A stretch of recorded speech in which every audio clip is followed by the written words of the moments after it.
Halo semuanya, selamat datang kembali di channel Sajak Mood Booster. Dalam menjalin hubungan, kesetiaan memang hal yang sangat dibutuhkan. Dan perselingkuhan memang sesuatu yang tidak bisa dimaafkan bagi kalian yang sedang menjalin hubungan. Baik masih dalam tahap pacaran ataupun sudah menikah. Biasanya, bagi mereka yang menjalin hubungan dan pasangannya berselingkuh, maka status hubungannya tidak akan selamat. Kasus perselingkuhan belakangan ini sangat marak terjadi. Bisa saja pasangan kita selingkuh dengan orang lain, bahkan yang lebih parahnya lagi, selingkuh dengan orang yang kita kenal seperti teman sendiri. Berselingkuh adalah sebuah hal buruk yang tidak boleh untuk dilakukan.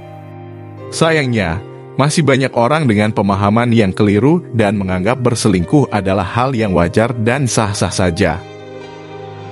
Untuk membantu kita mengantisipasi tukang selingkuh, berikut ini merupakan beberapa rahasia yang dimiliki oleh orang yang berselingkuh dan cara mengatasinya. 1. Memberi kabar dengan kode. Tentu saja seperti pasangan pada umumnya, sepasang orang yang berselingkuh juga membutuhkan komunikasi untuk membahas banyak hal. Sayangnya, hal tersebut tentu tidak bisa dilakukan dengan leluasa. Karena khawatir akan ketahuan pasangan masing-masing. Makanya, orang yang berselingkuh biasanya menggunakan kode sebagai pengantar mereka berkomunikasi. Misalnya, dengan nama kontak seorang penjual, lalu berbasa-basi untuk menawarkan sebuah produk. Maka ketika kamu menjumpai nama kontak yang aneh dalam handphone pasangan kamu patut menyelidikinya. Namun demikian, banyak pula orang yang sudah paham dengan waktu jam kerja sehingga mereka akan menghubungi selingkuhannya ketika sedang jam kerja saja. Makanya, perlu sebuah kehati-hatian ekstra dalam mengawasi pasanganmu. 2. Isi galeri yang sudah dipindah. Jangan dulu merasa lega ketika isi galeri dalam handphone pasangan kita tidak memiliki suatu hal yang mencurigakan.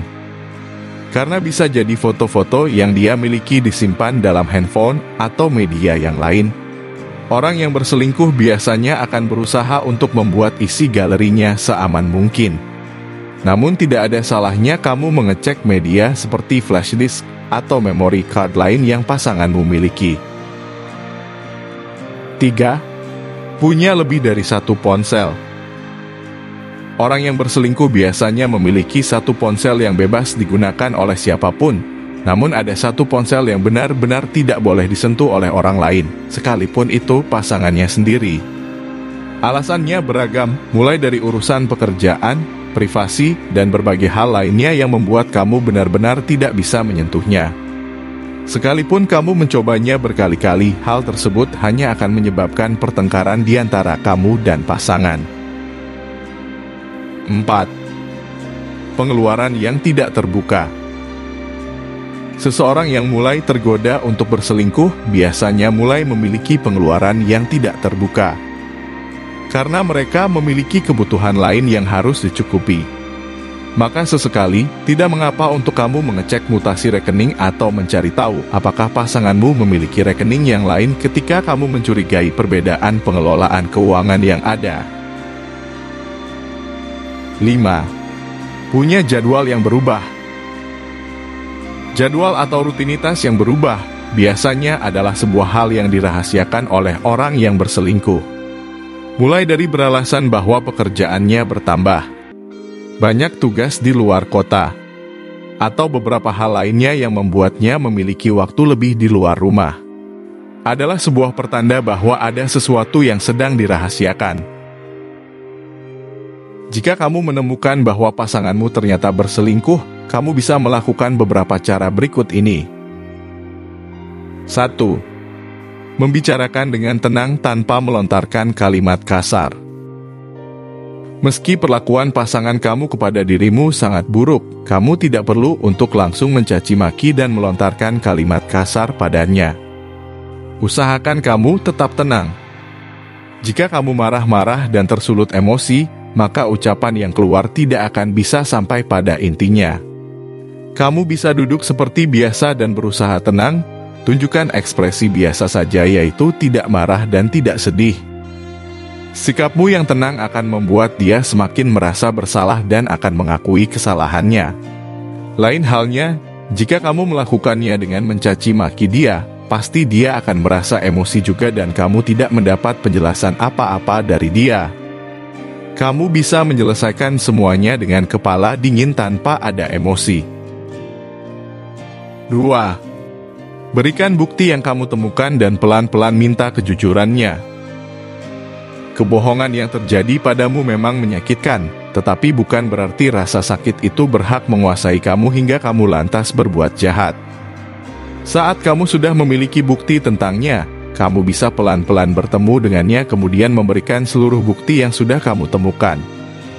Kamu bisa minta pasangan untuk mengakui kebohongannya dan katakan pada pasangan bahwa kamu meminta kejujurannya sekarang sebelum bukti ini menjadi permasalahan yang lebih rumit lagi. 3. Tinggalkan dia tanpa memberi kesempatan kedua. Ketika pasanganmu sudah mengakui segala kebohongan dan perselingkuhannya, kamu perlu untuk meninggalkannya dan tidak memberinya kesempatan lagi. Ini adalah keputusan yang terbaik agar hatimu tidak semakin sakit. Bertahan dengan pasangan yang sudah selingkuh dan berbohong bukanlah solusi terbaik, karena nantinya kebohongan ini bisa menjadi kebiasaan. Meskipun ada kemungkinan pasanganmu menjadi lebih baik, tetapi ada juga kemungkinan bahwa dia akan mengulangi kesalahannya. Namun jika pasanganmu mengulangi kesalahannya lagi, apakah kamu siap dengan hal itu? 4. Tidak perlu menaruh rasa dendam. Kamu tidak perlu menaruh dendam terhadap mantan pasangan dan selingkuhannya. Karena dengan marah dan memiliki dendam tidak akan mengubah situasi dan kamu tetap akan merasa sakit hati. Kamu bisa membiarkan kekasihmu bahagia bersama pasangan barunya. Bisa jadi karena memang mereka ditakdirkan bersama. Jadi, jangan menyalahkan siapapun karena tidak perlu ada yang disalahkan. Mungkin memang ekspektasi kamu yang terlalu tinggi terhadap pasanganmu. 5. Jangan menyalahkan diri sendiri. Banyak orang yang menyalahkan diri sendiri setelah putus. Bahkan mengingat kekurangannya dan menganggap bahwa penyebab pasangan mereka selingkuh dan hubungannya berakhir adalah sikap dan sifat yang dimiliki. Perlu kamu ingat bahwa ini bukanlah salahmu. Jika memang pasanganmu setia, mau seburuk apa sifatmu, maka dia akan mencoba untuk menerimanya. Jadi, jangan buat dirimu semakin sakit hati karena menyalahkan diri sendiri. 6. Nikmati apa yang kamu rasakan. Cara yang terakhir adalah waktunya kamu untuk bisa menerima semuanya. Kamu bisa meluapkan kesedihan dengan pergi jalan-jalan, menghabiskan waktu bersama teman-teman dan menyibukkan waktu sendiri. Setiap orang memiliki caranya untuk sembuh yang berbeda-beda. Jadi, kamu bisa melakukan apapun yang membuat kamu sembuh dari luka yang diberikan oleh mantan pasanganmu. Meskipun butuh waktu yang lama, tetapi setidaknya kamu menikmati proses yang ada karena kamu berhak bahagia bersama pasangan yang tepat. Nah, itulah pembahasan mengenai cara mengetahui pasangan selingkuh dan cara menghadapinya. Penjelasan ini bukan untuk membuat kamu semakin insecure dan takut kehilangan pasangan, tetapi untuk menjadikan kamu semakin waspada. Oleh sebab itu, sebelum kamu menuduh pasanganmu berselingkuh, tentu kamu juga perlu bukti ya sobat. Semoga semua pembahasan tadi tidak disalahgunakan. Dan saya juga berharap, semoga kamu dan pasanganmu tetap setia tanpa adanya perselingkuhan. Terima kasih untuk kalian semua yang telah menonton video ini. Jangan lupa klik tombol subscribe dan nyalakan notifikasinya untuk mendapatkan update video lainnya dari channel ini. Kalau ada pertanyaan silahkan komen di bawah dan jangan lupa bagikan ke teman-temanmu.